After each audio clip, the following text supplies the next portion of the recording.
Shalom, selamat pagi Bapak Ibu. Gimana kabarnya hari ini? Luar biasa, sehat semuanya, tetap semangat, antusias. Ya, sebelum kita mendengar firman Tuhan, mari kita berdoa sebentar yuk. Bapak, kami percaya Engkau ada di sini, bahkan Engkau selalu ada di dalam hati kami. Biarlah pagi hari ini mata kami terbuka dan bisa melihat Engkau Bapa. Karena kami tidak bisa melakukan segala sesuatu dari diri kami sendiri. Engkau yang menjadi inspirasi di dalam hidup kami. Engkau yang menjadi kekuatan, semangat di dalam kami menyelesaikan pertandingan iman di dalam kehidupan kami Tuhan. Berbicaralah ya Bapa, biarlah Engkau menjamah hati kami, menjamah pikiran kami. Berikan kami kerendahan hati. Untuk hari ini kami mengalami pembaharuan. Kami mengalami pertobatan. Kami mengalami perubahan di dalam kehidupan kami. Kami siap untuk mendengarkan firman-Mu. Di dalam nama Tuhan Yesus, setiap kita yang mengasihi Tuhan sama-sama kita katakan amin. Ya, hari ini saya diberi tema tentang excellent servanthood. Ya, ini adalah satu nilai-nilai kita bersama. Kalau kita tahu nilai kita ada 4 ya, care, Christ-centered, accountability life, real love, dan yang terakhir ini adalah excellent servanthood. Excellent ini bukan berarti kita menuntut kesempurnaan, saudara. Kalau lakukan segala sesuatu harus sempurna. Dulu saya pikirnya seperti itu ya, perfeksionis gitu ya, sempurna. Tetapi sebenarnya artinya itu adalah melakukan yang terbaik. Mungkin saya melakukan yang terbaik menurut versi saya beda loh dengan melakukan yang terbaik menurut versinya Pak Yongki, ya kan? Tetapi itu saya sudah melakukan yang terbaik, Pak Yongki juga sudah melakukan yang terbaik. Jadi kita mau punya sikap hati bukan perfeksionis, bukan harus sempurna. Sehingga kita mengukur pekerjaan orang lain gitu ya, menurut standarnya kita. Karena berbeda, tetapi kita mau melakukan yang terbaik. Apa yang saya bisa beri, apa yang bisa saya lakukan, saya mau melakukan yang terbaik. Dan excellent servanthood ini adalah juga sikap hati hamba. Bahwa sebenarnya kita itu bukanlah pemilik di dalam hidup ini. Kita adalah hamba. Walaupun kita adalah anak, bahkan Yesus adalah anak Allah yang sulung ya, yang pertama, tetapi dia punya sikap hati hamba. Jadi excellent servanthood ini sebenarnya adalah satu gaya hidup sehari-hari kita. Kalau kita mau berhasil di dalam hidup ini, kita mau mencapai destiny, tujuan, panggilan Tuhan terjadi di dalam kehidupan kita. Excellent servanthood ini harus kita lakukan setiap hari, melakukan yang terbaik setiap hari. Bukan hanya setiap minggu, tetapi setiap hari kita mau melakukan yang terbaik. Karena itu dibutuhkan disiplin, saudara. Jadi bukan hanya ketika kita hari ini dengar firman Tuhan, wah semangat, mau melakukan yang terbaik gitu ya. Setelah pulang dari tempat ini kita melakukan yang terbaik, Senin melakukan yang terbaik, Selasa melakukan yang terbaik, tapi kemudian Rabu mulai loyo lagi gitu ya, Kamis loyo lagi. Tetapi dibutuhkan disiplin, konsisten, terus-menerus untuk kita melakukan yang terbaik sampai kita mencapai tujuan destiny yang sudah Tuhan berikan di dalam kehidupan kita. Nah, ada satu video saudara, apa yang membedakan kita hidup oleh karena motivasi atau karena disiplin saudara. Nah, kita mau sama-sama lihat satu video ini menjadi satu pencerahan. Kita perlu disiplin untuk melakukan yang terbaik di dalam kehidupan kita. Ya, silakan ditampilkan videonya. Yang atas itu motivasi, saudara. Tapi yang bawah adalah disiplin.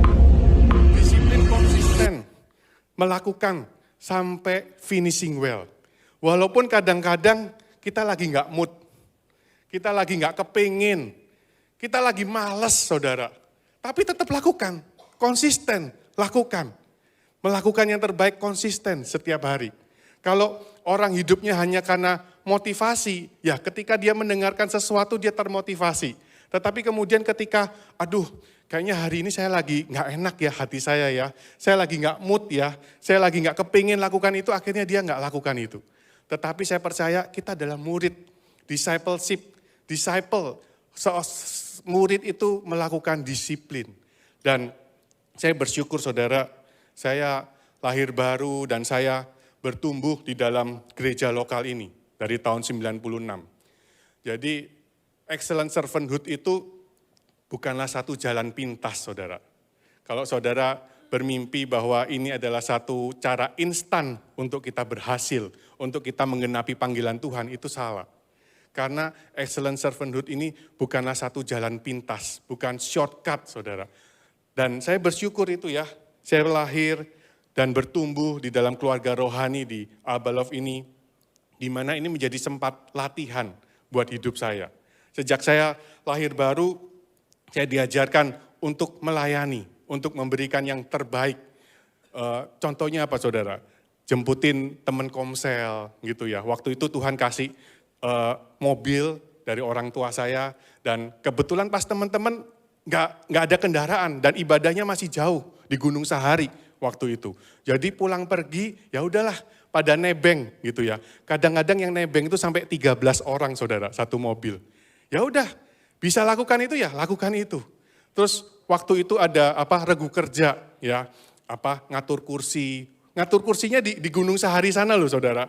Pergi ke sana hari Sabtu, ngatur kursi, terus lipat warta. Itu adalah satu proses yang saya bersyukur saya dapatkan di gereja lokal ini. Saya diajar, saya dilatih bagaimana memberikan yang terbaik.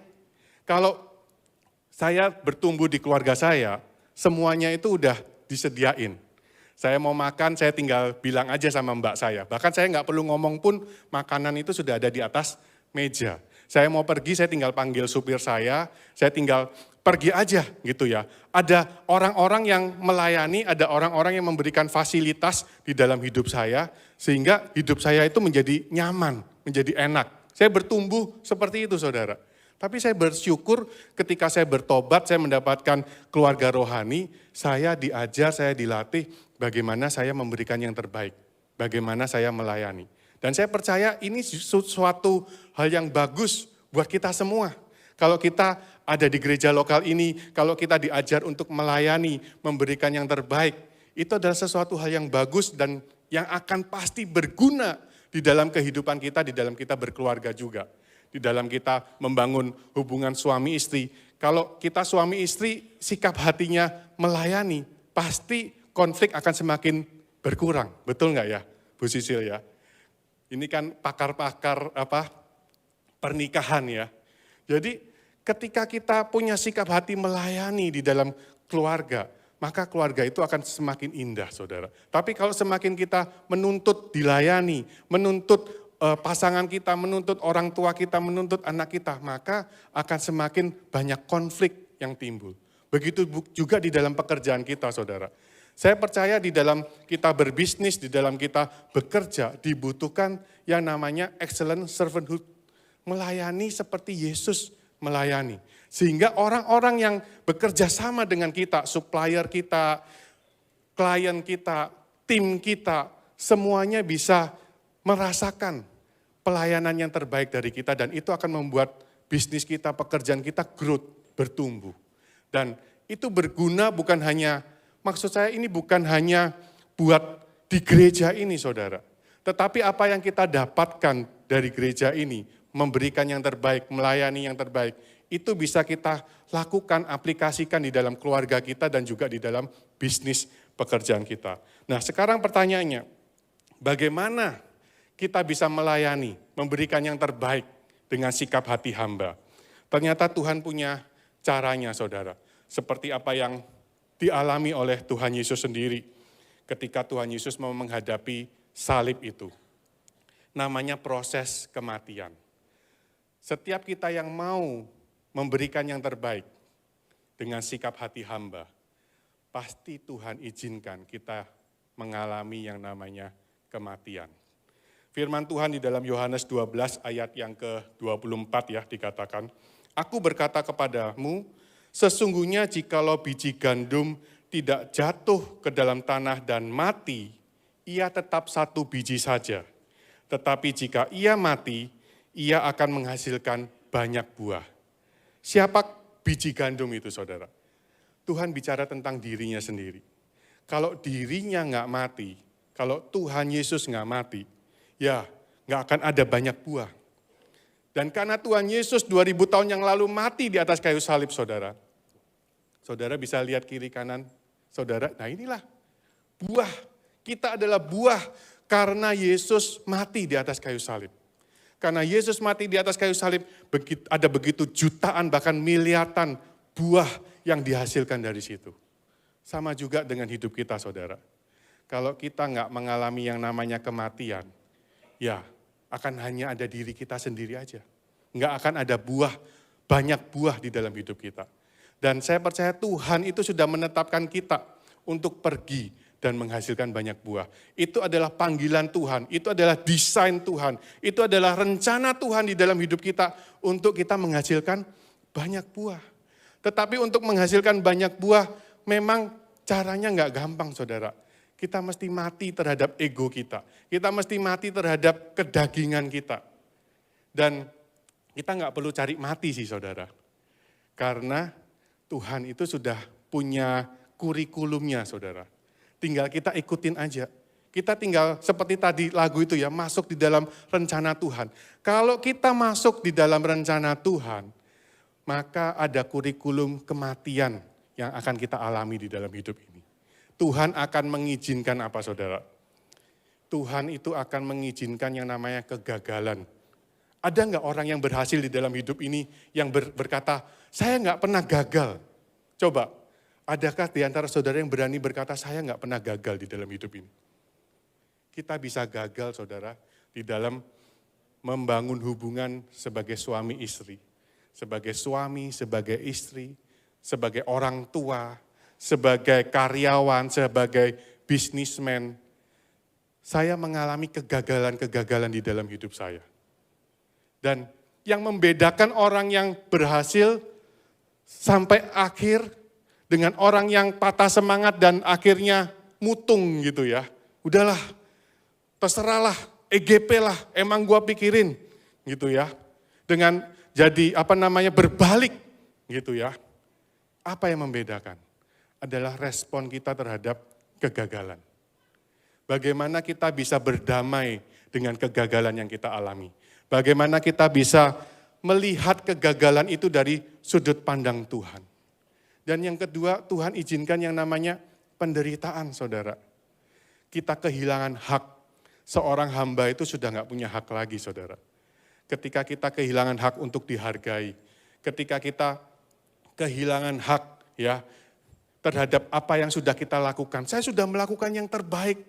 Kenapa kok hasilnya tidak seperti apa yang saya sudah lakukan? Saya sudah menabur. Kenapa kok saya nggak menuai? Sepertinya kita kehilangan hak kita.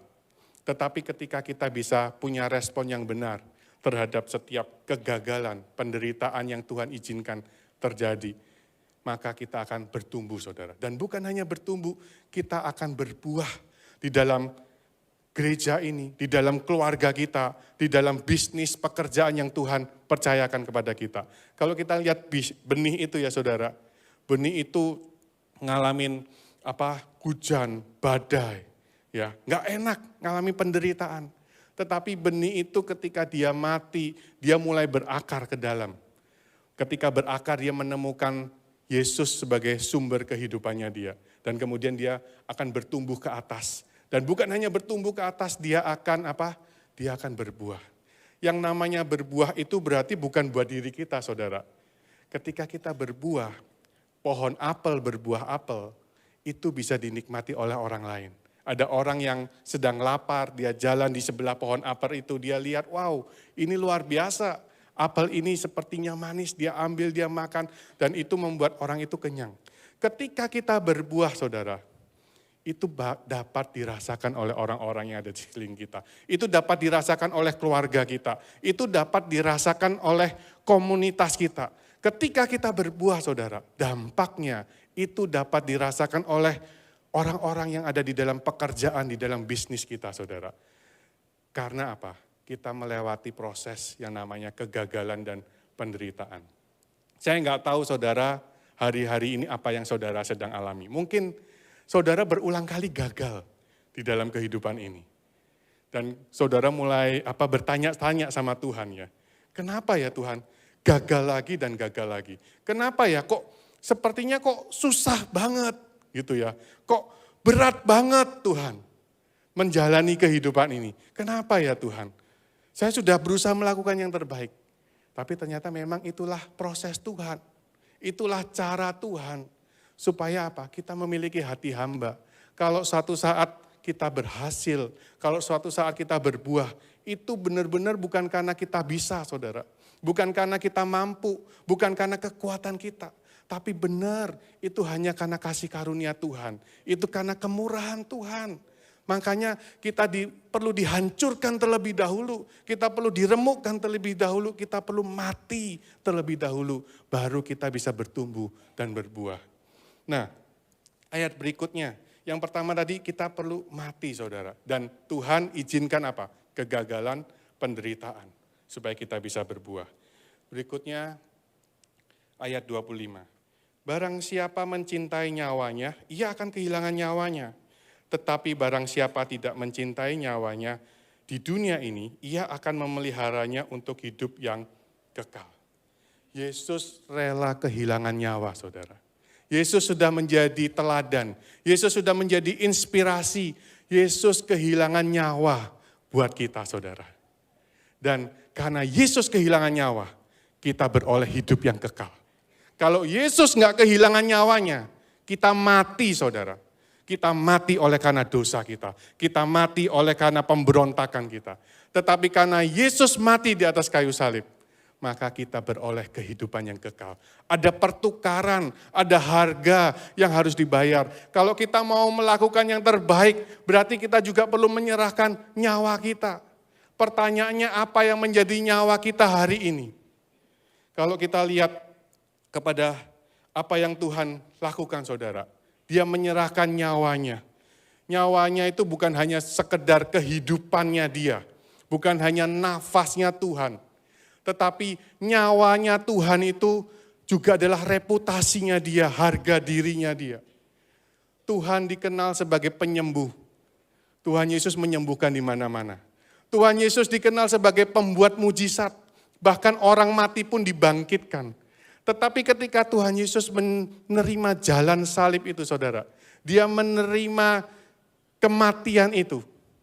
Berarti semua reputasi itu pada hari itu, pada saat itu menjadi hancur, menjadi runtuh. Kadangkala reputasi di dalam hidup kita juga Tuhan mau hancurkan, saudara.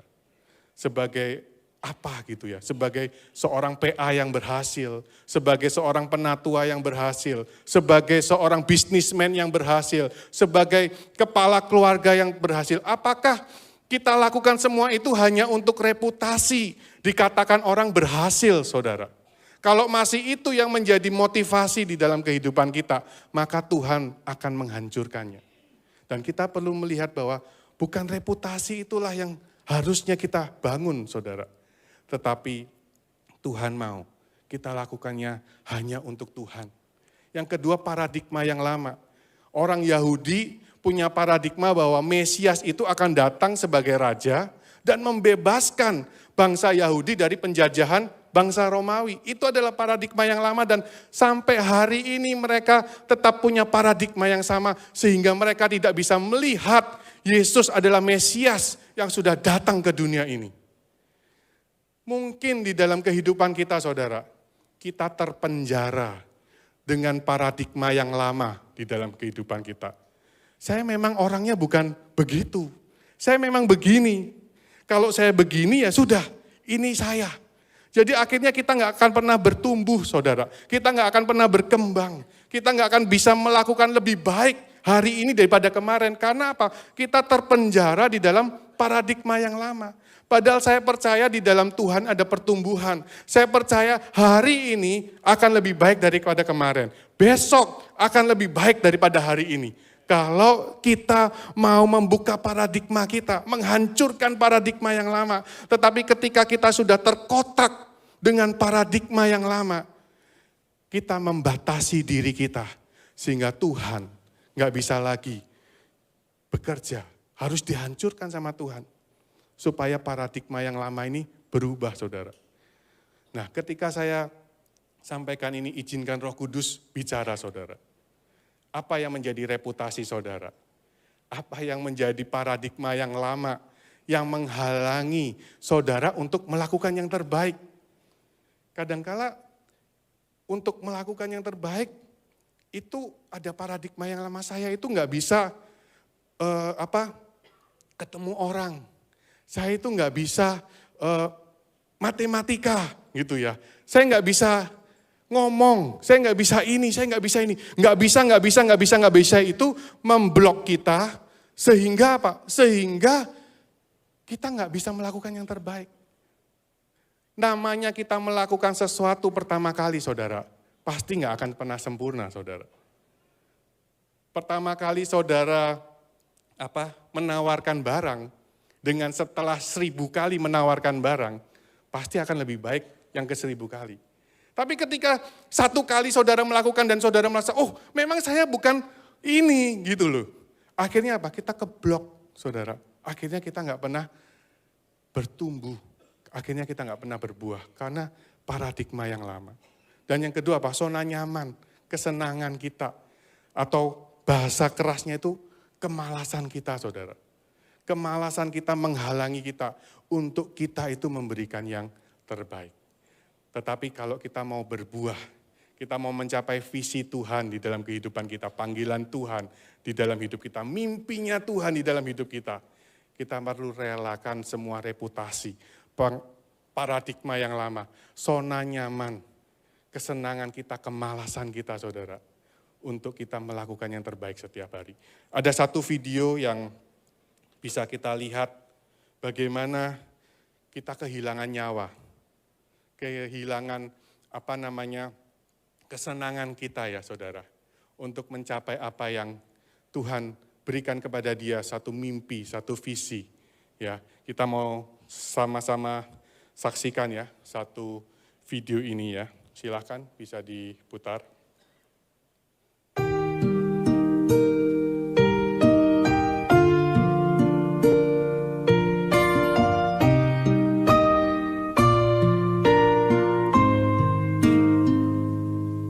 Jadi astronot saudara.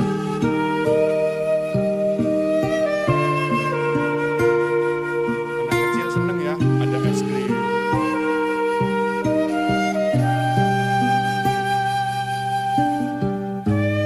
Dia harus memilih, dia harus memutuskan beli es krim atau ya uangnya ditabung untuk beli itu, teleskop itu ya.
artinya memberikan yang terbaik tuh.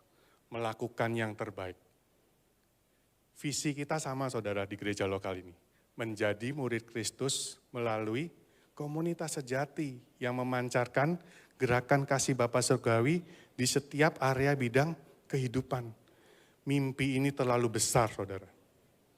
Bahkan saya bilang, mimpi ini sepertinya mustahil saudara.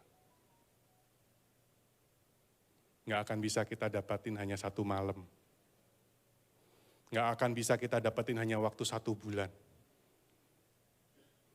Kita siap melakukan mimpi ini berarti harus ada harga yang dibayar. Memberikan yang terbaik. Memberikan yang terbaik. Walaupun kadang-kadang orang-orang di sekeliling kita belum tentu mau memberikan yang terbaik. Tapi apakah saya tetap mau melakukan yang terbaik? Walaupun orang-orang di sekeliling saya kadang-kadang melemahkan saya. Saya percaya ini butuh disiplin, ini butuh konsistensi, ini butuh kita kehilangan nyawa kita, saudara. Kehilangan bahkan reputasi kita, paradigma yang lama Tuhan ubah setiap hari. Kita perlu keluar dari zona nyaman kita, kesenangan kita, kemalasan kita, saudara. Sampai kita lihat sama-sama visi Tuhan digenapi. Saya nggak tahu kapan, saudara. Tapi kalau Tuhan sudah berjanji, maka saya percaya Tuhannya akan bekerja melalui kita. Tuhannya akan menggenapinya. Berikutnya apa saudara? Kita mau lihat setelah kita mati, kita kehilangan nyawa. Kita baru siap melayani Tuhan saudara. Kalau kita berkata saya mau melayani Tuhan tapi kita nggak mau mati, kita nggak mau kehilangan nyawa, nggak mungkin saudara, nggak bisa. Makanya dikatakan di dalam ayat 26, barang siapa melayani aku, ia harus mengikut aku, dan di mana aku berada, di situ pun pelayanku akan berada. Barang siapa melayani aku, ia akan dihormati Bapa. Jadi barang siapa yang mau melayani Tuhan, saudara, dia harus mengikut Tuhan. Kalau kita mau mengikut Tuhan, berarti kita perlu mendengar Tuhan berbicara kepada kita. Kalau kita nggak dengar Tuhan ngomong apa sama kita nggak bisa ikut Tuhan. Dan kita nggak bisa melayani Tuhan. Karena itu memang perlu kita disiplin mendengar suara Tuhan setiap hari. Disiplin kita berdoa, disiplin kita membaca firman Tuhan. Supaya kita bisa mendengar apa yang menjadi suara Tuhan dan apa yang Tuhan mau untuk kita lakukan.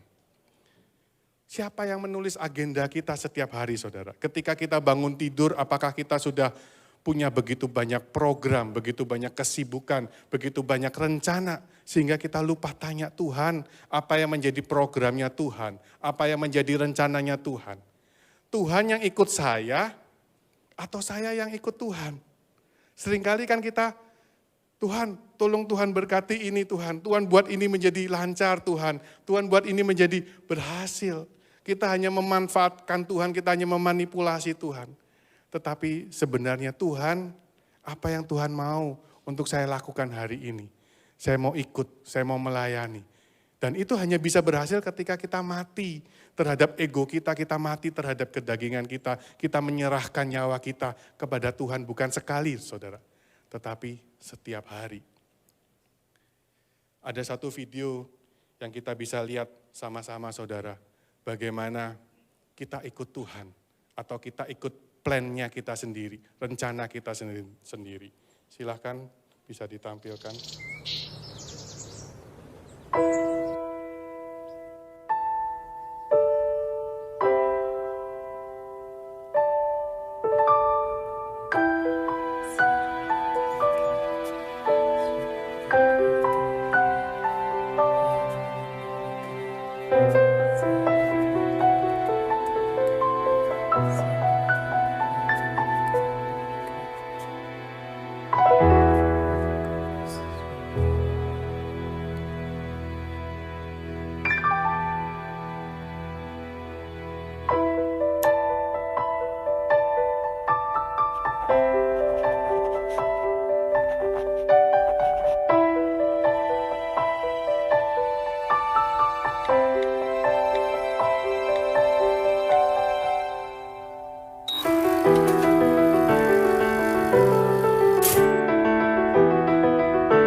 Sebelum terlambat saudara, izinkan Tuhan yang menulis agenda kita setiap hari. Dan kalau kita nggak punya waktu pribadi dengan Tuhan setiap hari, bagaimana kita bisa tahu agendanya Tuhan? Bagaimana kita bisa tahu apa yang Tuhan mau kita lakukan hari itu? Kita hanya melakukan semua keinginan kita. Kita hanya melakukan semua pemikiran kita. Sebelum terlambat saudara. Ada orang-orang di sekeliling kita, ada orang-orang yang kita kasihi, yang mereka butuh Tuhan. Dan kalau kita selalu berjalan bersama Tuhan setiap hari, kita ikut Tuhan setiap hari, kita rela untuk melayani, maka saya percaya akan ada buah di dalam kehidupan kita. Buah itu nggak terjadi satu malam, mungkin nggak terjadi 1 bulan, 1 tahun, bahkan mungkin itu butuh bertahun-tahun saudara. Perlu seperti durian itu katanya 5 tahun ya minimal. Memang mungkin sepertinya saudara mungkin sudah kelelahan. Udah rasanya, wah saya udah banyak menabur, saya sudah melakukan yang terbaik bertahun-tahun. Tetapi mari kita terus konsisten saudara. Kita nggak tahu waktunya Tuhan yang terbaik. Kita menuai buah itu saudara. Dan yang terakhir di dalam Yohanes 12 ayat yang ke-27. Dikatakan, sekarang jiwaku terharu dan apakah yang akan kukatakan? Bapa, selamatkan aku dari saat ini. Apakah Yesus bertanya, apakah aku perlu berdoa gitu ya? Bapa, selamatkanlah aku dari saat ini. Seringkali kan kita mau, Tuhan luputkan saya Tuhan. Ya. Tapi Tuhan berkata, tidak. Tuhan mengambil keputusan. Tuhan memilih untuk tidak berdoa untuk menyelamatkan dia dari salib, dari jalan penderitaan itu. Karena Tuhan tahu sebab untuk itulah aku datang ke dalam saat ini. Saat dia harus menghadapi salib itu, saat dia harus menghadapi jalan penderitaan itu, saat dia harus menghadapi kematian itu. Yesus memilih untuk tidak mengikuti jalan pintas, saudara. Sebenarnya dia bisa berkata, Tuhan ngapain sih harus jalan salib? Bapak ngapain sih harus jalan salib? Menyelamatkan manusia kenapa sih harus mati di atas kayu salib? Enggak ada jalan yang lebih baik apa ya? Enggak ada jalan pintas yang lebih baik. Kan Allah maha segalanya. Kan Allah maha berkuasa, saudara. Kenapa untuk menyelamatkan kita, untuk menghapuskan dosa kita, untuk memberikan kita kehidupan yang kekal, harus mati di atas kayu salib? Emangnya nggak ada jalan pintas, saudara? Tetapi Yesus memilih jalan yang sulit, saudara. Makanya dikatakan ikut Tuhan itu jalannya bukan lebar, tapi jalannya sempit. Nggak ada jalan yang mudah. Jalannya itu sempit, tetapi Tuhan akan kasih kita kekuatan untuk kita melewati jalan itu. Nggak ada jalan pintas, no shortcut, saudara. Di dalam terjemahan yang lain, Alkitab Bahasa Indonesia masa kini, dikatakan, hatiku cemas apa yang harus kukatakan sekarang. Haruskah aku mengatakan, Bapa luputkanlah aku dari saat ini. Ada saat-saat sepertinya saya nggak mau ada di posisi itu ya. Saya lebih baik lari, saya lebih baik menghindar, saudara. Tetapi memang Tuhan izinkan kegagalan, Tuhan izinkan penderitaan, Tuhan izinkan proses di dalam kehidupan kita. Dan kita bisa memilih apakah kita mau tetap ada di dalam proses Tuhan, mengikuti jalan yang sulit itu, mengikuti jalan yang sempit itu, atau kita lari, saudara. Atau kita mau cari jalan pintas, jalan yang enak buat ego saya, jalan yang enak buat daging saya. Dikatakan tetapi justru untuk mengalami saat penderitaan inilah aku datang. Tuhan tahu apa yang menjadi tujuannya dia ada di bumi ini. Untuk itu dia datang. Dan kenapa Tuhan panggil kita, saudara? Apakah kita sudah menemukannya? Karena Tuhan mau kita melakukan yang terbaik di dalam hidup ini. Memberikan yang terbaik walaupun itu sulit, walaupun itu perlu perjuangan, walaupun itu ada harga, ada pengorbanan yang harus kita berikan. Tetapi semuanya itu nggak akan sia-sia, saudara. Apa yang saya belajar ketika kita tidak memilih jalan yang gampang? No shortcut. Saya mengalami kita itu semakin dewasa, saudara. Semakin dewasa. Apa sih ukuran kedewasaan itu? Apa bedanya anak-anak dengan orang yang dewasa?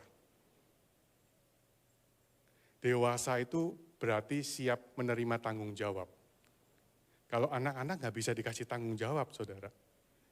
Dewasa itu menyelesaikan tanggung jawab, melakukan tanggung jawab, itu dewasa. Semakin kita dewasa, semakin kita menjadi orang yang bertanggung jawab di dalam hidup ini. Bertanggung jawab atas diri kita sendiri, bertanggung jawab atas keluarga kita, bertanggung jawab atas komsel kita, bertanggung jawab atas pekerjaan bisnis kita. Maka kita semakin dewasa. Dan bukan hanya di dalam bertanggung jawab, tetapi kita juga akan semakin bertumbuh, saudara. Yang kedua, menjadi lebih baik di dalam kita melayani, di dalam kita bekerja. Seperti tadi, ketika kita hanya melakukan 1 kali, 2 kali, 3 kali, dengan kita sudah melakukannya 100 kali, 200 kali, 1000 kali, pasti akan beda, saudara. Caranya, hasilnya pasti akan beda. Kita akan pasti bertumbuh semakin lebih baik dan lebih baik dan lebih baik. Jangan sampai karena 1, 2 kali, 3 kali, 10 kali kita gagal, berarti akan seterusnya gagal, saudara. Pasti akan ada yang lebih baik dan lebih baik dan lebih baik lagi. Ketika kita setia melakukannya, berusaha memberikan yang terbaik. Yang ketiga, proses Tuhan itu membawa kita melihat kemuliaan Tuhan. Jadi bukan kemuliaan saya, bukan kemuliaan saudara, bukan kemuliaan kita, tapi kemuliaan Tuhan. Sehingga kita bisa bilang benar loh, ini karena Tuhan, ini karena kemurahan Tuhan, ini karena kasih karunia Tuhan. Tapi kasih karunia Tuhan itu enggak tiba-tiba datang gedebuk gitu loh, saudara. Kasih karunia Tuhan itu ada salurannya, ada pipanya, ada corongnya, ada sedotannya, saudara, untuk kita terima kasih karunia Tuhan. Dan itu namanya disiplin. Disiplin rohani. Kalau kita mau menerima kasih karunia Tuhan, berarti kita perlu konsisten melakukan disiplin rohani setiap hari. Melakukan yang terbaik setiap hari. Nggak hanya bisa seminggu sekali, nggak bisa hanya sebulan sekali. Dan ketika kita melihat kemuliaan Tuhan, hanya nama Tuhan yang ditinggikan, amin saudara. Orang-orang yang kita layani mereka akan bersyukur kepada Tuhan. Tuhan itu baik, Tuhan itu luar biasa. Saya bersyukur bisa melihat Tuhan di dalam hidupmu. Nama Tuhan yang akan ditinggikan. Amin saudara. Ada satu video terakhir yang kita mau lihat sama-sama. Dan biarlah ketika kita lihat video ini saudara, izinkan kembali Roh Kudus bicara. Semua yang kita dengar hari ini tidak akan berguna saudara, kalau kita nggak mengalami satu perubahan di dalam hidup kita. Izinkan hari ini Roh Kudus bicara dan menemplak kita semua, termasuk saya saudara. Apa yang kita mau berubah? Karena kita masih hidup. Yang tidak pernah berubah adalah perubahan itu sendiri. Kalau kita nggak pernah berubah, sebenarnya kita adalah orang mati tetapi yang kelihatannya hidup. Kalau kita adalah orang-orang yang masih bernafas, yang hidup, maka kita pasti akan mengalami perubahan-perubahan menjadi lebih baik. Dan biarlah melalui video ini, Roh Kudus bicara kepada kita, apa yang Tuhan mau ubah hidup kita. Mari kita saksikan sama-sama. नाना ये देखो shield leg helmet homework हो गया? मम्मी ये देखो फिर दाग लगा दिया। पापा ये लीजिए आपके घर जाने की ticket. Hello yeah I am just going to send you the email in 5 minutes। Yeah give me 5 minutes। I am working on the present. मेरी छोटी सी गुड़िया कितनी बड़ी हो गई, घर घर खेलती थी, अब घर संभालती है, ऑफिस संभालती है। I am so proud and I am so sorry. Sorry कि ये सब तुम्हें अकेले करना पड़ता है। सॉरी कि जब तुम घर घर खेलती थी तो मैंने तुम्हें रोका नहीं। ये नहीं कहा कि ये सिर्फ तुम्हारा काम नहीं है, तुम्हारे हस्बैंड का भी है। पर कहता भी कैसे है। और मेरी ग्रीन शर्ट धो देना। मैंने भी तो कभी तुम्हारी मम्मी की हेल्प नहीं की, और तुमने जो देखा वही सीखा। तुम्हारे हस्बैंड ने भी बचपन में यही देखा होगा, घर घर खेलते वक्त वो टीवी देखने की या न्यूज़पेपर पढ़ने की एक्टिंग करता होगा और तुम जैसी कोई छोटी सी लड़की चाय बनाने की एक्टिंग करती होगी। उसके डैड की तरफ से सॉरी, तुम्हारे डैड की तरफ से सॉरी, और हर उस डैड की तरफ से सॉरी जिसने कई कई सालों से एक गलत एग्जाम्पल सेट किया।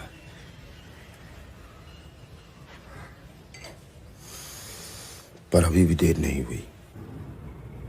इस सॉरी के साथ मैं अपनी तरफ से एक छोटी सी कोशिश करूंगा कि घर के काम में मम्मी की हेल्प करूं। किचन का किंग ना बन पाऊं तो कम से कम लॉन्ड्री में तो हाथ बटाऊं। इतने साल एक गलत एग्जाम्पल सेट किया है, अब कुछ सही कर जाऊं। तुम्हारा पापा। Mari kita bangkit berdiri, saudara. Suami anak itu melakukan sama seperti ayah itu, saudara. Dan si ayah itu nggak bisa negur mantunya ya, karena dia melakukan hal yang sama. Nggak ada kata terlambat, saudara. Kita bisa menjadi suami yang lebih baik. Kita bisa menjadi istri yang lebih baik. Kita bisa menjadi papa, mama, anak yang lebih baik. Kita bisa menjadi anggota Komsel yang lebih baik. Kita bisa menjadi PKS yang lebih baik.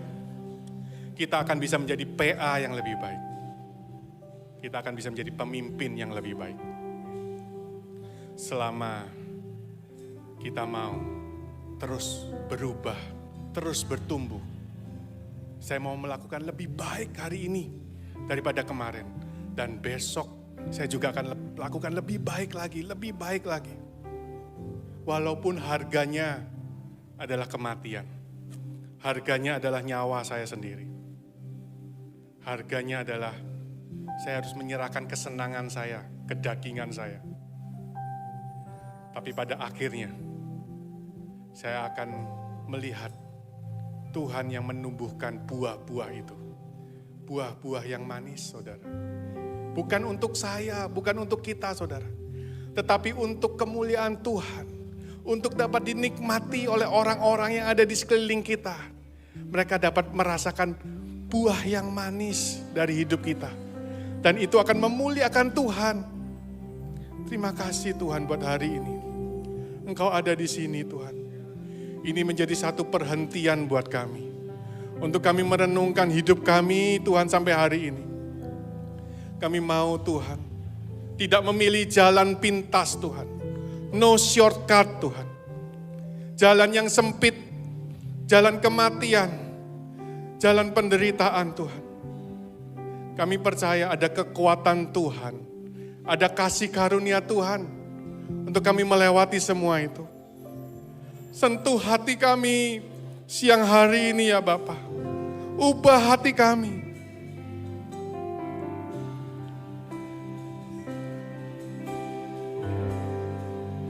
Betapa ku mencintai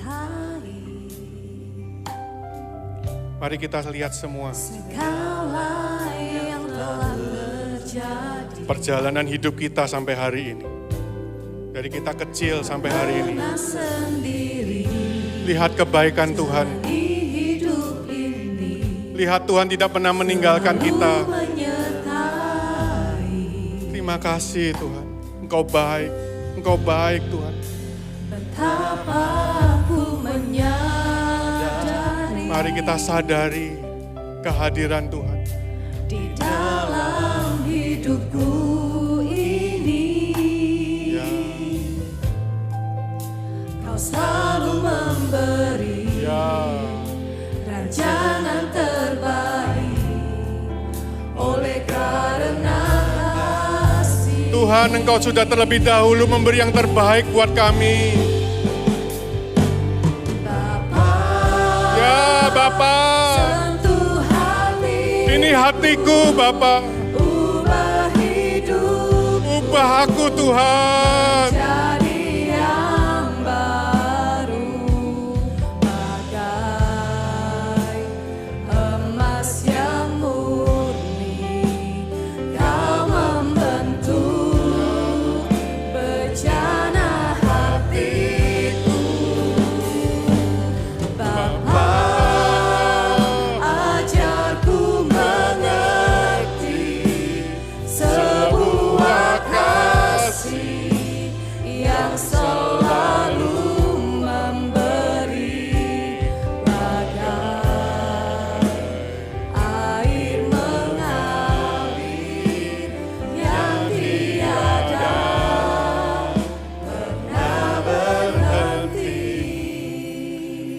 Hari ini, siapa di antara kita yang mengalami banyak kegagalan di dalam hidupmu, saudara?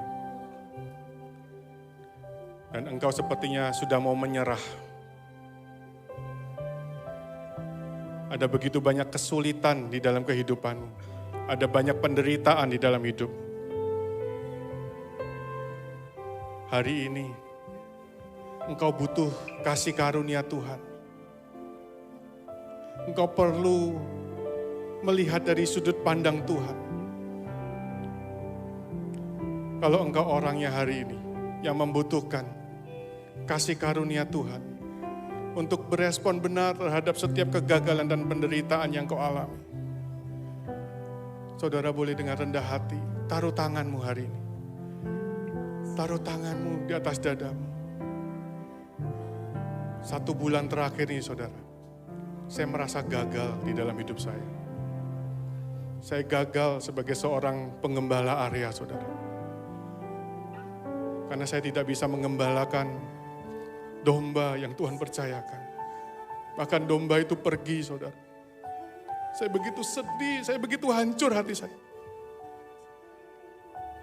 Saya merasa gagal, saudara. Tapi saya tahu, ini adalah proses pembentukan Tuhan buat saya.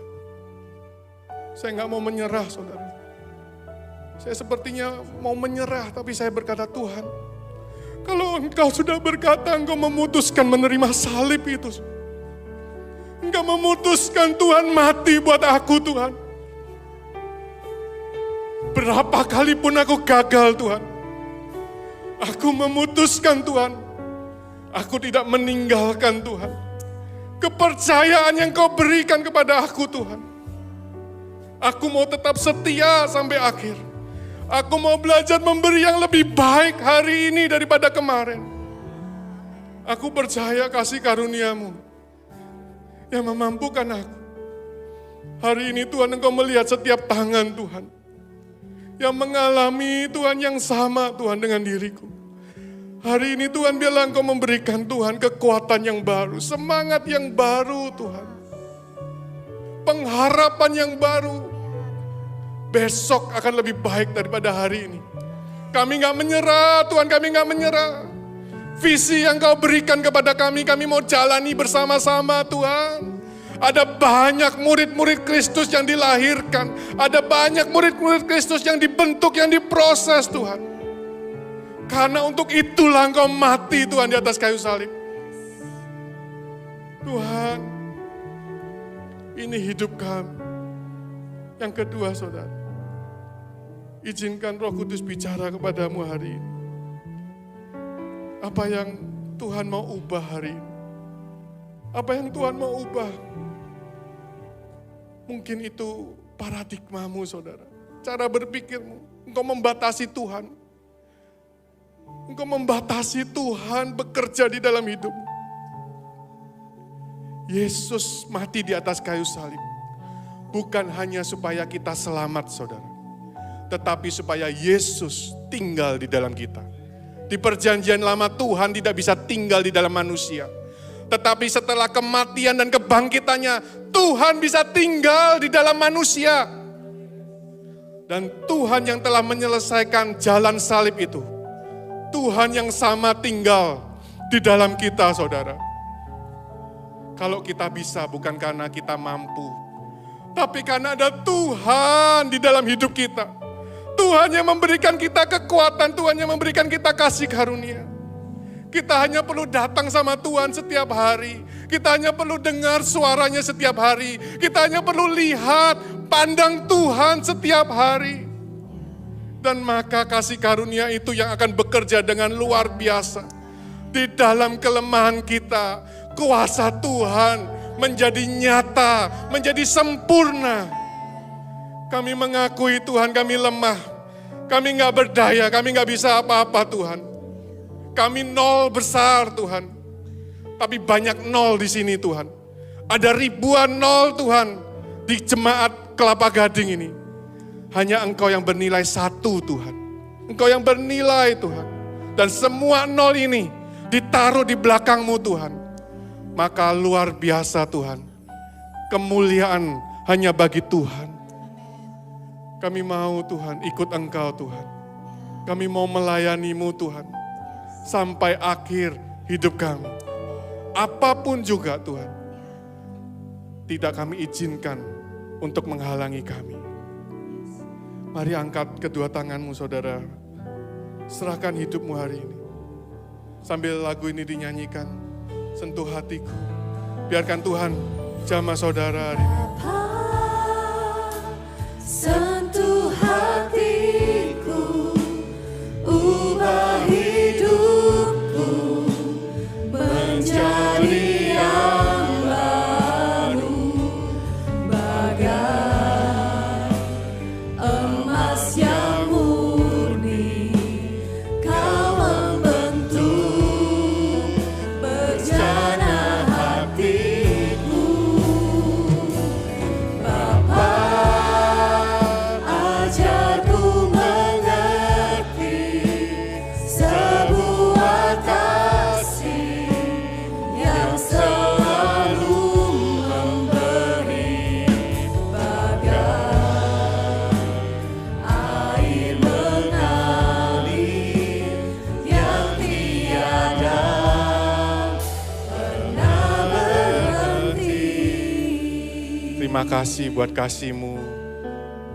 Kasih Bapa yang tidak pernah berhenti mengalir di dalam hidup kami. Sehingga kami punya begitu banyak kasih Tuhan.